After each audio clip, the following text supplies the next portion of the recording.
Estamos aqui na igreja St. Mary, onde podemos dizer que iniciou a reforma.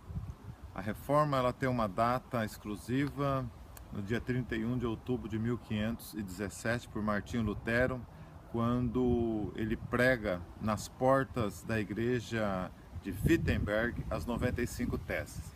Mas para nós entendermos melhor a reforma, nós temos que voltar aí praticamente 200 anos antes, quando um precursor ele inicia um movimento para enfrentar a Igreja Católica, a grande tirana da época. Nós estamos falando de John Wycliffe. John Wycliffe, ele viveu nesta cidade, ele foi vigário desta igreja, a igreja St. Mary, e ele foi reitor, professor, um grande contribuidor na educação na Universidade de Oxford, a grande universidade da Inglaterra. E nesse período em que ele lecionou e também foi reitor, ele pastoreou esta igreja. John Wycliffe, ele iniciou a sua pregação meados da década de 20 do ano de 1300, e ele começou a ter a revelação, o discernimento do Espírito de Deus através das Sagradas Escrituras. Ele é conhecido como a Estrela da Manhã, porque podemos dizer que ele foi o primeiro homem a se levantar para pregar um evangelho genuíno. John Wycliffe, ele não pregou sobre a justificação como Martinho Lutero, mas ele ensinou, e ele até escreveu uma suma a respeito do catecismo e dos ensinos da Igreja Católica. Ele foi veementemente um lutador e ensinador contra a doutrina teológica da transubstanciação que a igreja pregava, onde os elementos do corpo e do sangue se transformavam como corpo e sangue de Cristo. John Wycliffe, ele ensina contra esta doutrina católica, e ele também é o primeiro a fazer uma tradução.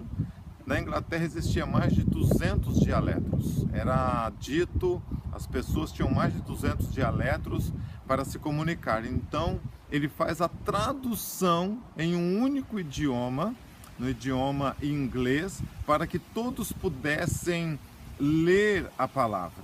Ele é o primeiro a traduzir também para o inglês esta obra, a Palavra de Deus, para a língua inglesa, para facilitar as pessoas a poder ler a palavra, a poder conhecer a Bíblia, a ter acesso à Bíblia. A Bíblia, ela era proibida entre o meio católico, e aí existia o catecismo católico, aonde substituía a palavra de Deus. E John Wycliffe, em 1320, ele inicia esse período de reforma, onde ele foi muito perseguido, ele foi combatido. John Wycliffe, ele morre provavelmente de um derrame cerebral, no momento em que ele ministrava uma liturgia, e ele foi enterrado em alguma parte desse cemitério aos arredores desta igreja.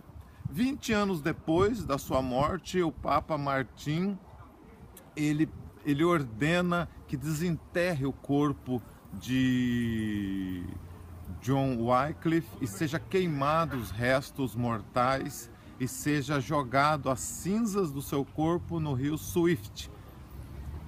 No rio Swift, da onde existe aquele famoso poema de Fuller, que as cinzas de John Wycliffe foi jogado no rio Swift, do Swift foi para o Avon, do Avon para o Severn, do Severn para os pequenos oceanos e depois para os grandes mares. Ou seja, John Wycliffe, ele é um exemplo para nós, ele foi um inspirador de Martinho Lutero, de Zwinglio, de Savonarola, de João Calvino.